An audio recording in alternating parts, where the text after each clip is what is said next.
So, Gotham Knights, you guys keeping an eye on it? Excited for it? Dreading it because you've a deeply sickening feeling it will be every bit as cynical and gross as to what Squeenix did to the Avengers game? Is that unfair? I mean, it's not designed as a live service game like Avengers was, so it'll be a little harder to fill it with the kinds of sickeningly vile microtransaction cancer crap that killed the Avengers game in every possible way. And it is from the team that contributed to the Arkham series of the Batman games. And by contributed, I mean the developers for Gotham Knights, WD Games Montreal, made Arkham Origins, a prequel met with decidedly middling reviews compared to the much more favourably received likes of Arkham Asylum that came before it.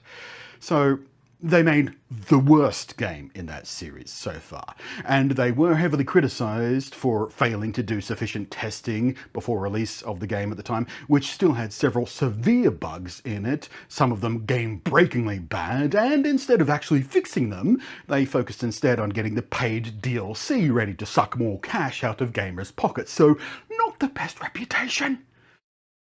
Hello again, I am Blunty, and I've been very deliberately avoiding much of the news about this game. Sorry, did I say news? I meant marketing being passed off as news. Partly because I have very little hope it will be good, because as with all games based on multimedia licenses, it's made as a product first and intended to push the brand, sell merchandise, and keep the various trademarks and characters and stuff in public consciousness, and it's made as a fun game as a secondary concern. When we get a really good licensed game, it's more of an accident than by design, really. Oh, you think that's too cynical? Well, why don't you have a good look at what's come before and honestly tell me that there's a lot more crap than good in this little slice of the game market. Go on, take your time, I'll wait. Too late, it's mostly crap. And if it is good by the time it gets to release in October, barring any delays of course, I'd like to be pleasantly surprised rather than pissy and disappointed and go, yeah, see, I told you so, sucks. So, like I said, I've not watched any clips or previews or trailers or marketing material since the original teaser trailer dropped from what passes for E3 these days. What was that, last year? Year before? I don't even know. But I did catch a few headlines over this weekend that made me think about a discussion I've had recently, earlier this month in fact, in a video I made about the reactions to the first episode of the new Star Trek series, Strange New Worlds, specifically the last half of that video where I talked about the perceptions of ableism and how disability and chronic medical conditions are treated on screen and just how badly some people are getting it and reacting to it. So the context here is, I saw headlines like, Gotham Knights developer changes Barbara Gordon bio after criticism, and Gotham Knights dev addresses details that have had fans feeling concerned. This concern comes from the background biography originally published for Batgirl in this game on the official website for this game that describes, after a face-off that put her in a wheelchair, she became Oracle, a powerful information and communications expert, but her father's death, that'd be Commissioner Gordon, spurred her to train and recover from her wounds so that she could return to active duty as Batgirl. That is horrifically ableist, to say the least. The suggestion, if you missed it, is that people in wheelchairs are only there because they're just too lazy or disinterested in training to recover from their wounds, and it's just abusively hateful as a suggestion, especially considering, in Barbara Gordon's case, the face-off that puts her in a wheelchair in every single variation and retelling of the story to date is the Joker shooting her in the gut and the bullet shattering her lower spine on the way through. That is not something you just decide to train away. There is exactly no amount of sit-ups, no sufficient Pilates schedule that will help you get past a bullet severing your spinal cord. Now, the original version of this story stretches all the way back to 1988's The Killing Joke. And please, if you've not done so yet, read the original story. It's only 48 pages long. It's not a big read. Do not watch the animated adaptation first, because that takes some horrific liberties with Barbara that are disgusting. But it was one of those big comic book stunts designed to change the status quo of a beloved and long-standing character and hero in the hopes of boosting sales and interest in a series that had flagging sales. Like when they killed Superman in 1993, or took Aquaman's arm the same year, or indeed broke Batman's back, also in 1993. The late 80s to early 90s were, there was a bit of a shake-up at DC, all spurred on, at least in part, by how well the big changes in the Killing Joke provoked sales and fan activity.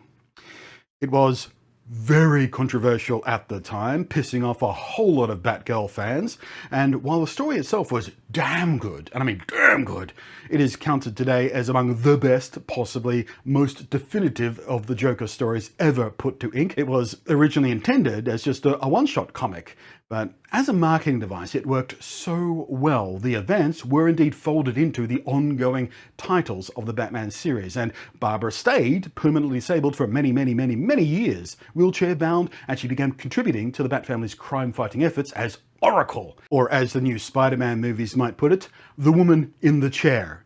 And in this case, the chair having wheels. But, she was behind the keyboard doing all the information stuff. And once the shock had passed and the dust had settled, Barbara as Oracle became not just integral to the Bat series, but as beloved as when she was Batgirl herself. Then, during one of DC's occasional Universal reboots, where they just wipe out a whole bunch of continuity to stop things being too confusing and try and get more sales for fresh books, all numbered number one, so new readers feel, oh, I can jump in, it's number one, I'm not going to miss anything, I'm in at the start, buy new books. This time around it was called the New 52. Barbara got herself some experimental surgery and some sci-fi implants that let her walk again and become Batgirl again. This was poorly received, as was most of the New 52 reboot crap. It was widely hated by pretty much everyone who read the damn things. And if you're not a huge comic book fan and all this sounds a bit familiar, yes, they did flat out steal a lot of Barbara's story when they made the TV series of Arrow. Felicity Smoke gets shot, got her spine all busted up, became paralyzed from the waist down, became wheelchair bound, even directly name-dropped Oracle as a codename for her when she started doing more and more person in the chair kind of stuff. And she eventually got experimental surgery and a prototype implant and could walk again, just like Barbara did. Arrow stole a lot, and I mean a lot, of Batman stuff. If you've never noticed before, if you're not a big Batman fan from way back and you jumped on board with this DC stuff with Arrow, a lot of that show is actual Batman stories, just with Arrow instead of Batman. Anyway, the New 52 was a long way off being the first to dig into what is an exhausted trope of a disabled character somehow overcoming their condition to magically return to normal or even superhuman, usually relying on a combination of just determination and frequently some extremely fictional medicine or magical device or technology or whatever. But hey, these are fantasy stories, so no big harsh there. That's par for the course. Okay, fine. Point is though, if you're rolling around in a chair or in prosthetics or indeed live in constant aching pain like I do, it can feel pretty shitty to have stories like this being told about people like you who, just through force of will, can overcome it and become normal again. It implies, for example, that I have spent nearly 17 years now in daily constant pain and haven't considered trying literally everything and anything to relieve it. Oh, and by the way, while we're on this subject, if someone like me mentions they've got a chronic pain condition or some other effectively invisible disability, do not ever say, oh, have you tried yoga or a chiropractor or acupuncture or swimming or whatever your suggestion is, because your mummy had a bit of a back thing once and that fixed her right up. You can just go ahead and assume that people who live in pain and have done for many, many years are not huge morons, and indeed have sat around for at least a little bit and thought about the various ways we might be able to address not being in pain all of the time and having our life disrupted by it. In media, chronic medical stuff, much like LGBTQIA stuff in the media, or mental health stuff, or neurodivergent stuff, needs to go by the rule, nothing about us without us. For way too long now, there have been stories about us, characters supposedly representing us, and they've been written and performed by people who have clearly never even spoken to one of us before about what the reality of our lived experience is like, and it comes across on screen as really disingenuous and often very, very harmful. And that's how this bio for Barbara comes off. The spark for these news stories I was seeing was an apparent Q&A session held on Discord. Gotham Knights creative director Patrick Redding has claimed that the team have worked with the awesome folks at Able Gamers to learn about different types of spinal injuries and the potential for someone to regain mobility. Now, Able Gamers is indeed the right place to go for this kind of stuff. They're the right people to talk to. They do great stuff as far as I've seen so far. So, one of two things is happening here. Either they're lying about just how much of a conversation they've had with Able Gamers, and it was like a phone call late Friday afternoon for a few minutes just to tick off a box to make sure they can say they've consulted, or they did a half-assed job and never ever passed all the content, like this bio, by anyone with a disability, much less the Able Gamers people for approval and just to get a tone check of it, or they did and just ignored the advice. Either way, anyway, it should have never ever been published like that in the first place. Patrick then went on to say, as with many of our characters and plot elements, the circumstances around Barbara's injuries differ in some important ways from how it's been portrayed in the comics. Yeah, and that's fine. And yet, no shit, you've changed your stuff. I've been hearing about how Red Hood somehow now has some sort of soul sense superpower, which gives him magical powers, which lets him double jump in midair and ugh. What's next? Dick Grayson gets the power of flight? Maybe Red Robin has Wolverine healing powers. Just don't screw with stuff like this. The reason we like these characters is because they're human and is every bit as vulnerable as we are. But yeah, in a new version of the biography, it said that Barbara has been through multiple surgeries, followed by a lot of physical therapy and pain management in Gotham Knights. Okay, fine. You're changing the origin, you're changing his story, you're changing the type or severity of her injury. That's dumb and pointless, sure, but you wanted a Barbara, you wanted a Batgirl, and you wanted her to have some sort of backstory about some tragedy and overcoming some shit, and sure, okay, it's a bit shitty and a bit hacky in the writing, but sure, fine, whatever, I'll give you that. But let's get this clear. She was injured so severely, she was stuck in a wheelchair, seemingly permanently enough for her to resign her career as Batgirl, to create a whole new secret identity, a whole new job within the team, a whole new mission and skill set, a whole new set of equipment, and a whole new code name to acknowledge all of that change, and now she's Oracle. But the whole time, all she really needed to do to get back on her feet and just be normal again and stop being so disabled, and not just normal, but back to being Olympian level, so physically fit that she can acrobatically fight crime with martial arts and swing through rooftops on grappling hooks, is to get some surgery and do some physical therapy. How about this, WB? How about fuck you with a big old rusty shovel? If Able Gamers signed off on this bullshit, then that is the very last end of any respect I had for that particular organization, because they're not doing their job. The direct implication is anyone in a wheelchair, or indeed anyone with a disability, just isn't trying hard enough, or just lacks the right tragic motivation to get back to normal, and it is just abusive to suggest that. Just do the physical therapy, cripples! Why have you been letting yourself sit around lazily in a wheelchair all these years? Don't you know you can just get some surgery? You'll be fine in no time. What's the matter? Is yoga too hard for you? Is the thought of physical therapy too much of a bother? In the game, apparently there's some cutscenes or some minigames or some shit where Barbara does some stretches. And she also has some sort of back brace integrated into her costume. And the new bio will read, with extensive training and rehabilitation, she recovered from her wounds and returned to active duty as Batgirl.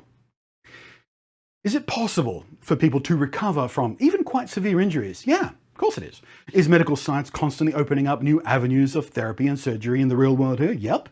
Do comics often take an extra step further in what technology and magic and medicine is capable of? Sure. Is it possible to become way above average in physical fitness and performance, even with an acquired or congenital abnormality of some kind? Yep, there's plenty of folks with artificial legs out there that could outrun, I bet, every last one of you watching this video, and certainly myself. They'd lap me a few times around an Olympic racetrack. The problem isn't that Barbara was able to get back to fighting fit. The problem is the suggestion that the reason Barbara didn't pursue therapeutic options so effective that she was able to go from paraplegic to literal superhero and just ignored all these therapeutic options for years, right up until she got motivated enough because her dad died. That's all she needed. Motivation. Bit of tragedy. That'll get it done. Fuck off, Warner Brothers. Fuck you, Patrick Redding, and the rest of the Montreal team and the writers for suggesting that paraplegic is just, that's too lazy to walk it off. Fuck all of you for implying that anyone with a severe injury, so severe it literally forces a complete change in every single aspect of their personal and professional lives, is only because they're not motivated enough to do the work and be normal again.